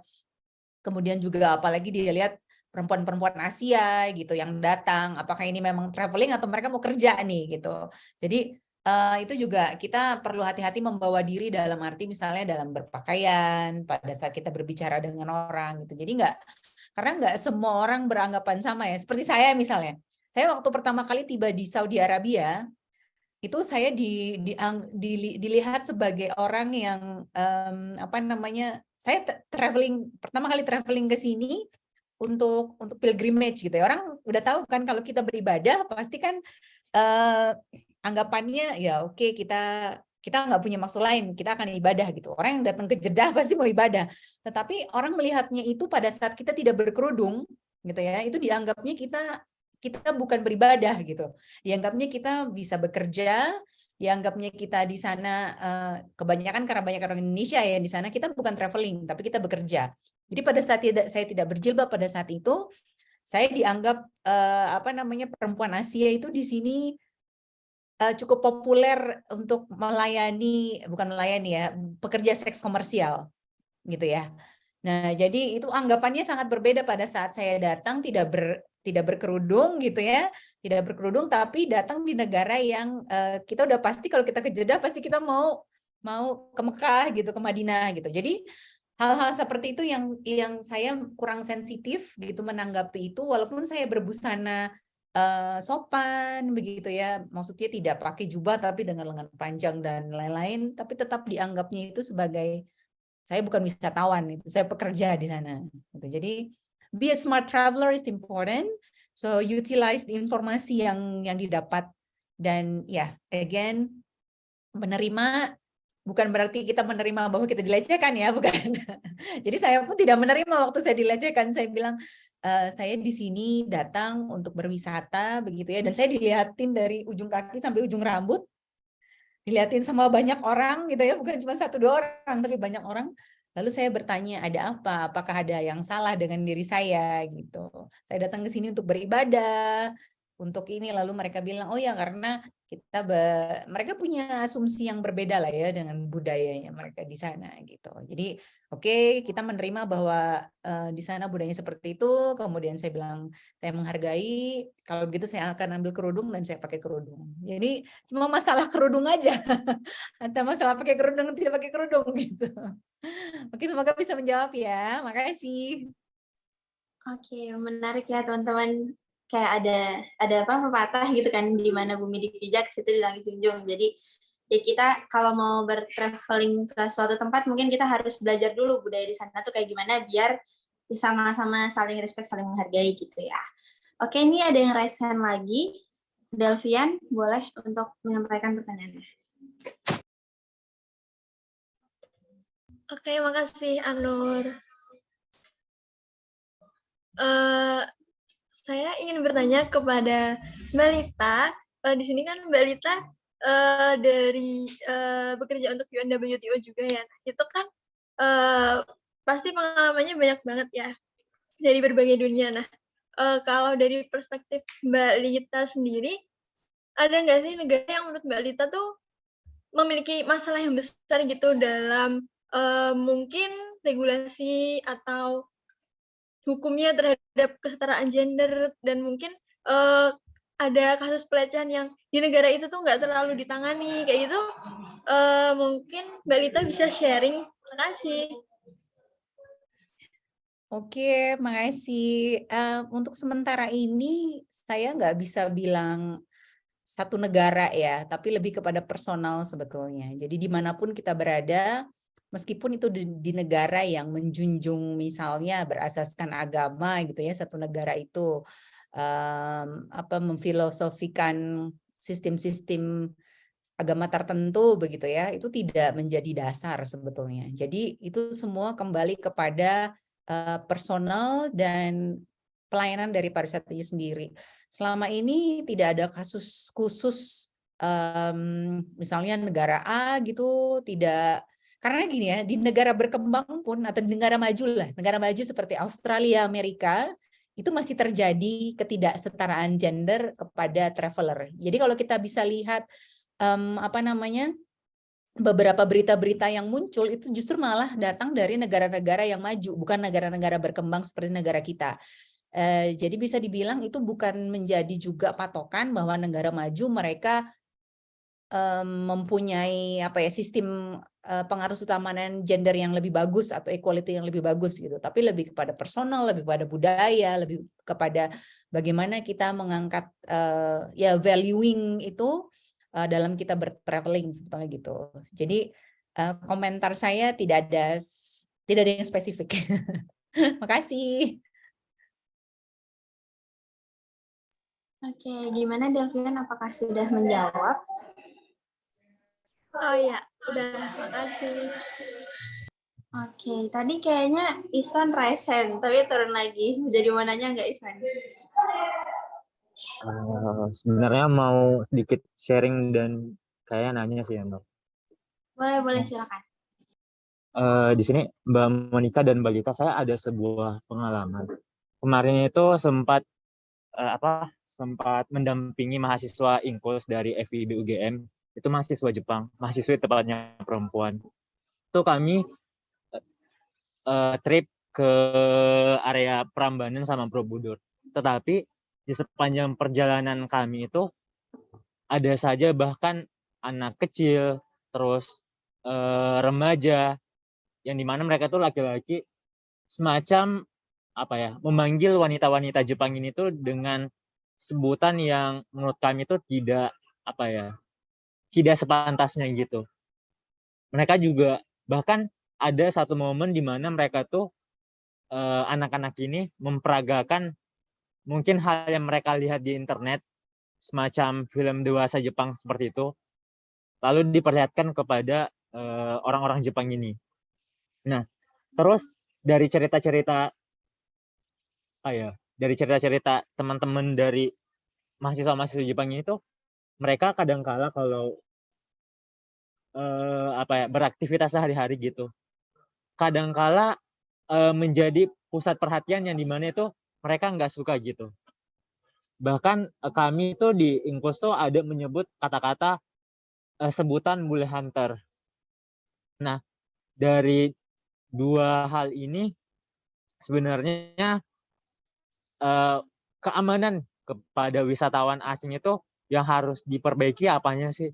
Apakah mindset dari budaya itu sendiri, apakah mindset dari orang penduduk kita sendiri, ataukah diperlukan sebuah regulasi yang benar-benar bisa memberikan perlindungan gitu kepada wisatawan asing. Karena kan mereka juga tidak tahu apa-apa gitu. Mungkin seperti itu sih pertanyaan saya, Mbak. Terima kasih. Baik, terima kasih Ihsan atas pertanyaannya. Mungkin kepada Mbak Lita dan Mbak Monik, silakan untuk merespon pertanyaan Ihsan.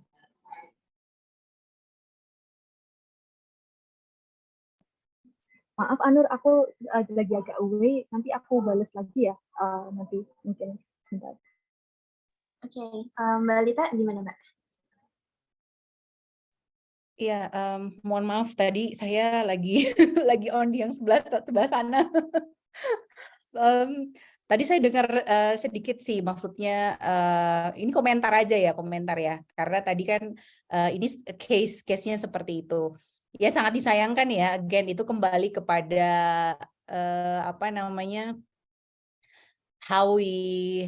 ya pada akhirnya si wisatawannya ini pasti merasa embarrassed ya, itu udah pasti. Dan yang kedua, dia nggak bisa berbuat apa-apa gitu, karena gimana pun juga dia ada di negara orang gitu. Dia ada di negara orang yang dia juga harus menghargai apapun itu, pasti dia akan merasa dilecehkan, sudah pasti ya, secara langsung merasa dilecehkan. Tapi ya untuk menghargai, saya pikir kita pun gitu ya, saya pun punya pengalaman seperti itu banyak gitu di berbagai negara ya, ataupun di berbagai daerah di Indonesia. Pada akhirnya seperti kembali kepada tadi pertanyaan yang sebelumnya, ya kita bisa apa? Kita hanya menerima, karena pada saat kita juga mencoba mendefense gitu ya, kita ini hanya seorang gitu. Ingat ya, kita ini hanya seorang, kita solo dan kita berada di tempat yang di mana mereka tinggal itu, dan miskomunikasi, kemudian understanding itu juga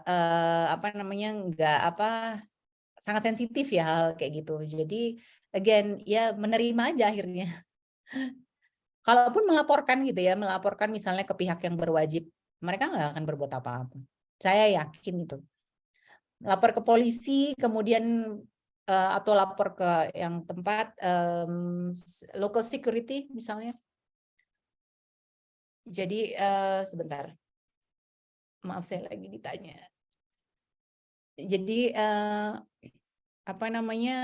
ya menurut saya back to kita adopt aja lah dengan situasi yang ada di sana gitu. Ya kasihan sebetulnya ya Mas ya, untuk yang wisatawan Jepangnya udah pasti ya, gimana kalau kita di posisinya dia gitu. But anyway, yang paling terbaik adalah jika kita pergi di dalam satu kelompok grup yang pasti melaporkan ke pemandu itu. Tapi kalau kita jalan sendiri, ya oke, just accept it. Itu konsekuensi yang harus kita terima pada saat kita berjalan as a solo female traveler. Itu aja, makasih. Oke, makasih. Ini mungkin saya ingin sharing satu lagi ya. Ya, Mbak Lita. Sini, bahkan yang saya lihat itu terkadang pemandunya itu juga tidak tahu menempatkan diri pada posisi yang benar gitu. Nah, sepanjang perjalanan kami mungkin di bus, menurut saya ada aja hal-hal di mana pemilihan kata dari pemandu itu kurang tepat. Mungkin jatuhnya menurut mereka itu bercanda, tapi di satu sisi kami menilai itu sebagai hal yang cringe gitu, sesuatu yang apa ya, sebenarnya tuh nggak pada tempatnya disampaikan. Nah, jadi saya agak sulit ya, bahkan dari sisi pemandunya sendiri pun itu banyak sekali kasus-kasus di mana mereka tuh kurang kompeten untuk menghandle wisatawan asing, terutama yang perempuan gitu. Apalagi kalau wisata ini bukan stereotip kepada semua pemandu ya Mbak, tapi kadang-kala aja kasus-kasus gitu tuh saya temukan gitu. Makasih. Baik, Mbak Lita ingin merespon this one? Atau Mbak Monik barangkali udah? Ya, memang masih ya. Tadi juga jadi salah satu contoh saya juga ya. Pemandu itu terkadang, bukan terkadang ya, masih banyak yang sensitivitasnya kurang gitu terhadap hal seperti ini dan dianggap biasa. Ya, itu yang kemudian kita harus mulai bisa berbicara dan stand up untuk kita sendiri bahwa mohon maaf, tetapi itu sudah berlebihan misalnya kayak gitu. Jadi dia mengetahui bahwa candaannya itu sudah berlebihan sehingga dia tidak mengulanginya lagi ke tamu lain, karena yang dianggap kebanyakan kita pada saat bertraveling misalnya pemandu yang seperti itu dianggap ya udahlah biarin aja gitu ya, atau diterima dianggapnya ya biasa aja lah, ya udahlah ya gitu. Tapi ini bukan saatnya untuk bicara ya udahlah ya. Jadi semua nih teman-teman yang ada di sini, jika menemukan hal seperti itu siapapun pada saat traveling ataupun tidak, harus mulai berani bilang ini sudah berlebihan, ini adalah harassment gitu. Jadi stop melakukan ini dan ini sudah melanggar. Jadi teman-teman bisa mulai stand up for yourself, dan jika teman-teman merasa bahwa aduh aku takut ya nggak berani gitu ya untuk ngomong ini, ya try to mencoba untuk in grouping gitu. Biasanya kalau perempuan kalau berkelompok itu lebih kuat ya, merasa lebih pede dibanding sendiri gitu. Itu sih paling solusinya. Sama sekarang karena teman-teman juga udah mulai tahu mengenai ini, ya mulai sosialisasi, diseminasi mengenai sensitivitas hal seperti ini, karena buat kebanyakan provider pariwisata ini masih dianggap ya udah gitu, cuma untuk wacana aja, konsep aja seperti tadi yang Bu Wiwi bilang ya. Orang mempromosikan oh ya gender equality gitu ya, no harassment gitu atau apalah gitu segala. Tapi pada prakteknya hari-harian saja kita masih bisa melihat itu pada kenyataannya sangat timpang gitu. Nah, ini Mbak Monik punya banyak beberapa kasus nih, jadi bisa sharing nih. Silakan Mbak Monik. Ya, Mbak Lita. Jadi teman-teman, tadi menariknya yang disampaikan sama Irfan, itu sebenarnya itu adalah kewajiban semua ya untuk mengetahui hal itu. Tapi masalahnya itu adalah keterbatasan atau barrier tadi untuk kita tahu soal informasi itu tadi gitu. Bahkan ya kemarin 3 bulan yang lalu kan kita sempat mengadakan sebuah webinar tentang pencegahan eksploitasi seksual terhadap anak dan youth ya, anak muda di sektor pariwisata. Nah itu kan salah satu pembicara kita kan adalah pelaku wisata, yaitu Mbak Rani Tumondo, sebenarnya Mbak Lita juga. Itu tuh melihat webinar kita dan melihat bicara lain berbicara dan memaparkan materinya tentang isu pelecehan seksual di pariwisata dan 15 kekerasan seksual itu apa aja sih gitu. Itu dia langsung terkaget ya, maksudnya dia bilang cukup kaget juga, oh ternyata itu masuk kekerasan seksual ya gitu. Nah, memahami kekerasan seksual, 15 kekerasan seksual itu apa aja itu belum semua orang tahu loh gitu. Belum semua orang tuh memahami loh. Gimana mereka bisa tahu gitu. Gimana mereka bisa kenapa kok masih banyak orang-orang mungkin ngasih jokes gitu yang bernada seksis dan mungkin mereka mendapatkan sesuatu candaan juga yang bernada seksis sama mereka tahu oh ternyata itu harassment, oh ini ternyata pelecehan, mereka tuh belum tahu gitu. Nah memang nih ya, ini juga ngobrol-ngobrol juga, ini tuh adalah isu besar yang saat ini WTID juga lagi sama teman-teman advokasi dan teman-teman WTID semuanya itu untuk gimana caranya biar semua orang tuh aware dulu, paling nggak mereka tahu gitu loh. Percuma kalau misalnya kita ngomongin kesetaraan gender, mereka jangan-jangan nggak tahu bedanya seks sama gender apa gitu. Mereka jangan-jangan nggak tahu pelecehan seksual itu ada apa aja gitu. Mereka jangan-jangan nggak tahu catcalling itu termasuk pelecehan seksual. Mereka bilangnya itu hal normal lah, biasa normalisasi kayak gitu. Itu adalah hal yang sangat biasa kayak gitu. Dan ini juga terjadi, saya pernah cerita nggak sih? Sorry, ini iPad-nya jatuh. Jadi dulu itu saya pernah mewawancarai untuk papernya WTID yang urgensi RUU PKS itu saya nanya sama salah satu teman saya yang dia HR di suatu hotel gitu. Ketika dia melihat karyawannya dilecehkan secara verbal, saya tanya gitu, kamu HR kamu ngapain gitu? Dia jawab, saya diem aja sih, tapi saya coba mensamirkan pembicaraan itu biar nggak ngobrolin soal kekerasan seksual lagi kayak gitu. Nah berarti kan di sini HR aja gitu ya, orang yang harusnya menjadi salah satu yang bisa buat aman lah ya semuanya gitu, yang punya SOP lah istilahnya kayak gitu, aja masih menjadi bystander. Bystander apa teman-teman ini bisa bikin googling sendiri. Bystander itu adalah salah satu fenomena di mana kita tuh mungkin hanya terdiam dan menjadi penonton ya, maksudnya ya apapun terkait kekerasan seksual tapi kita tidak bisa melapor itu, padahal itu harusnya kan dilaporkan, harusnya kan itu sesuai dengan SOP-nya kayak gimana ya di kantor.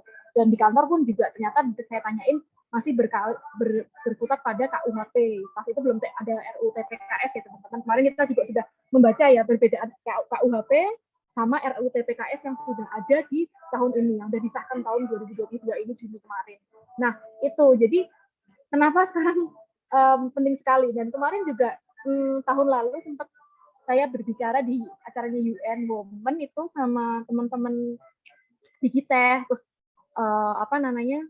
Body Shop ini salah satu company yang bagus sekali ya, dia sudah punya SOP untuk itu tadi gitu, untuk kekerasan seksual gitu. Dan mereka melakukan pelatihan-pelatihan untuk terkait bystander juga, termasuk Digitech gitu. Nah itu juga mereka membuat. Jadi gimana caranya semuanya tuh harus tanggung jawab semua untuk melaporkan. Itu pertama gitu. Awareness dulu, terus tentang bystander, dan akhirnya mereka bisa merasa aman dan nyaman di suatu tempat kerja itu gitu. Jadi makanya ini hal yang sangat sangat krusial di pariwisata ini, masih banyak yang mungkin belum tahu gitu. Dan mungkin itu baru teman-teman kita, mungkin teman-teman yang lain itu masih ada belum tahu juga banyak kayak gitu. Itu mungkin juga saya sharing juga ya Irfan. Terima kasih. Baik, terima kasih Mbak Monik atas pertanyaannya. Iswan sudah?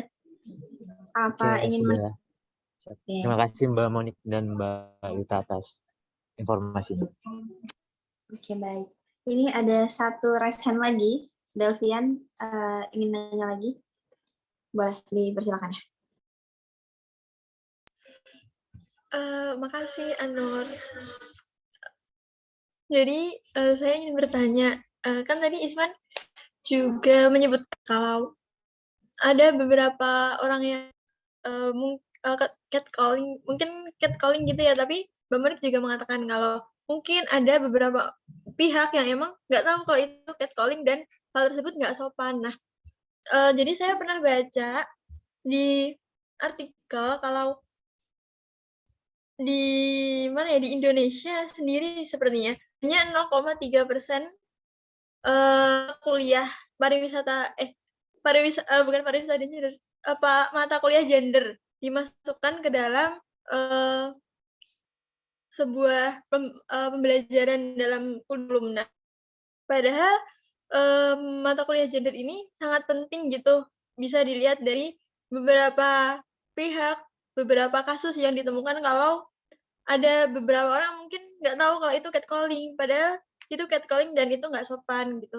Nah, pertanyaan saya, apakah kalau misal dengan mahasiswa gitu masih bisa diajarkan ya dalam mata kuliah gender gitu, tapi kalau misal untuk selain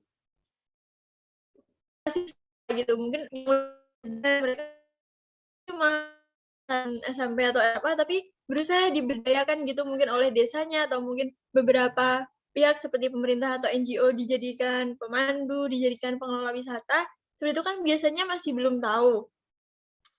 Nah, itu bagaimana cara yang paling tepat untuk istilahnya campaign atau memberikan mereka pengetahuan gitu. Karena kan banyak ya pihak seperti itu, jadi kayak belajarnya tuh susah, kayak nggak merata gitu. Atau dibiarkan saja wisatawan itu diberi pengetahuan kalau mungkin itu kebanyakan pemandunya nggak terlalu mengerti tentang hal-hal teoritis, jadi pendidikannya juga nggak terlalu tinggi, tapi kami berusaha memberdayakannya. Gimana menurut Mbak Monik atau Mbak Lita mungkin? Terima kasih. Oke, Sylvia. Jadi berarti lebih ke apa namanya ke pelaku wisatanya ya, benar? Kalau aku nangkep, atau lebih ke wisatawannya?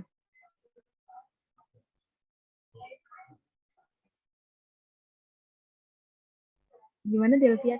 Pelaku wisatanya ya Mbak Monik. Oke, berarti ke pelaku wisatanya. Iya, oke.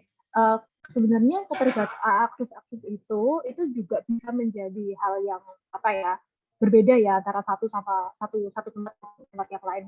Contohnya mungkin di hotel gitu atau di desa wisata. Sebenarnya yang bisa dilakukan itu adalah kerjasama sih gitu, kerjasama beberapa institusi terkait kayak gitu untuk melakukan ini semua gitu. Karena nggak memungkiri juga kayak misalnya ada sih salah satu hal ini expat gitu. Expat itu juga membuat semacam SOP juga untuk kayak gini hal-hal kasus kekerasan seksual, tapi khususnya lebih ke anak-anak muda gitu.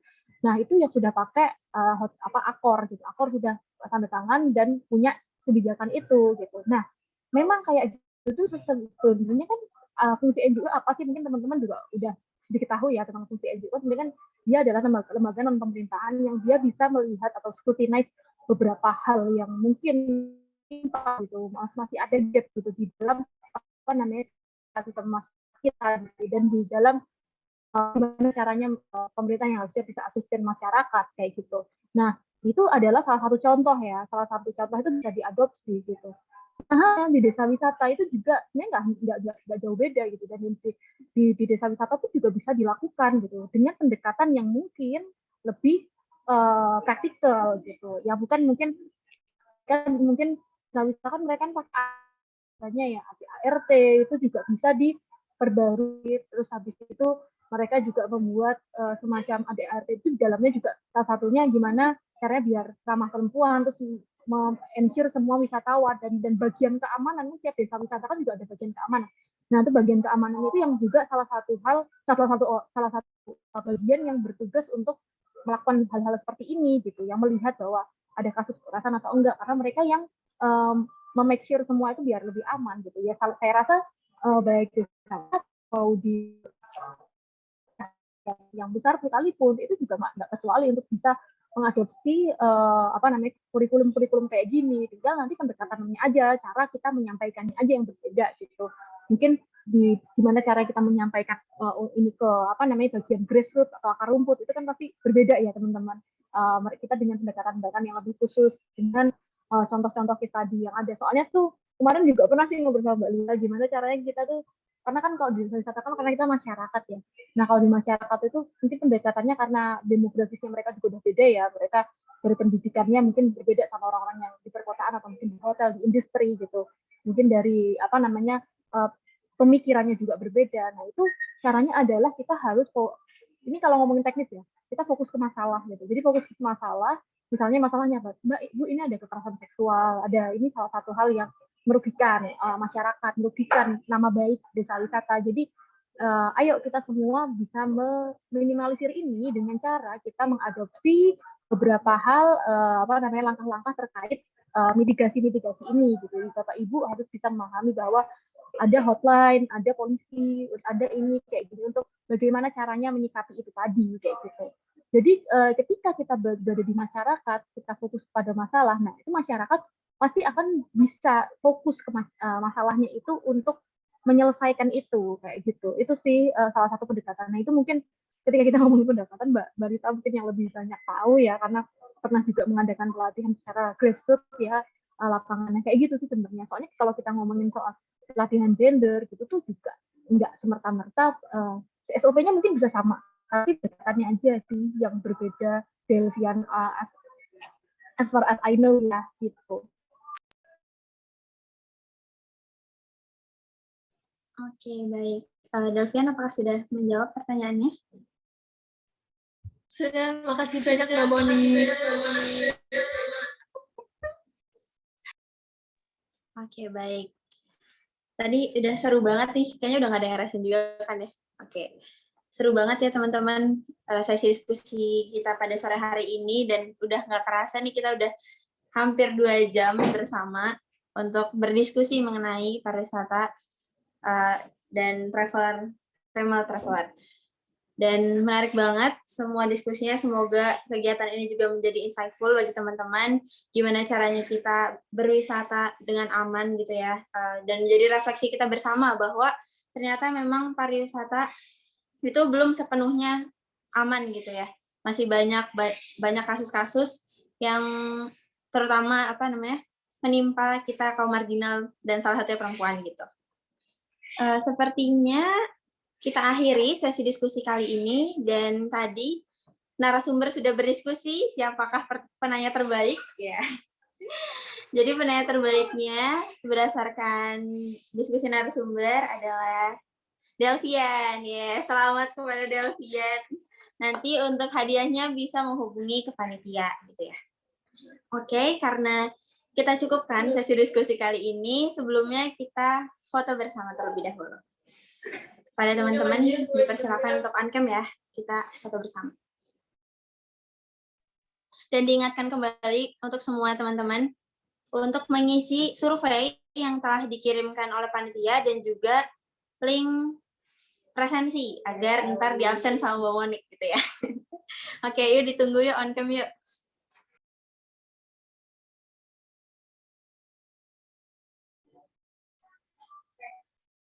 Itu ada yang rame-rame. Gimana tuh rame-rame? Join guys, join. Yuk yang lain ditunggu ya on-cam-nya yuk. Yang bisa on-cam yuk.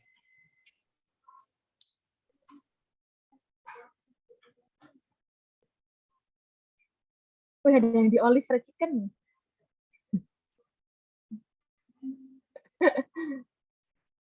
Oke, mantap. Ini makin rame ya. Ya ditunggu sampai 16.56 deh, 2 menit lagi. Ya Allah.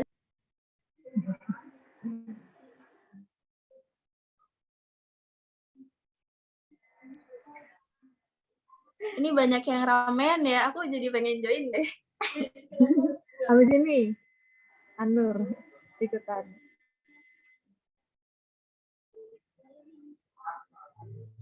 Oke, kayaknya 16.55 aja deh, 1 menit lagi ya.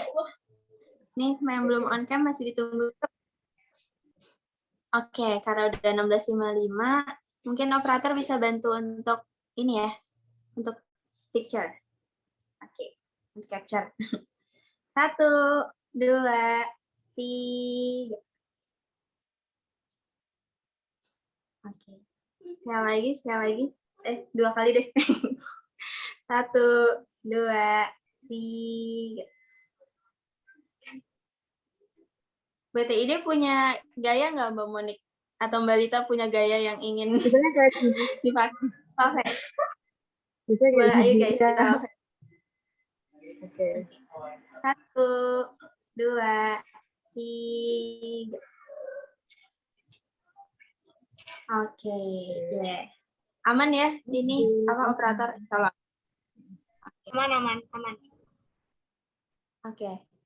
Jadi terima kasih teman-teman atas antusias teman-teman para peserta yang hadir yang mengikuti acara hingga akhir ini, dan juga terima kasih banyak kepada narasumber kita yang sangat luar biasa, Mbak Lita dan Mbak Monik, yang telah membagi ilmunya kepada kita semuanya pada hari ini. Dan saya ucapkan ya terima kasih semuanya, baik peserta dan narasumber. Akhir kata, saya mohon maaf bila terdapat kesalahan yang saya perbuat. Saya Anur Herunisa undur diri. Sampai jumpa di acara-acara Women in Tourism berikutnya. Dadah! Salam pesona Indonesia! Terima kasih teman-teman panitia UGM dan teman-teman mahasiswa. Sehat selalu. Teman-teman GM. Terima kasih Mbak Lita, terima kasih Mbak Monik. Thank you. Sampai jumpa di acara selanjutnya ya. Mbak Monik, saya izin dulu ya. Lagi ditunggu di Mbak Lita, terima kasih banyak. Semangat, Mbak Lita.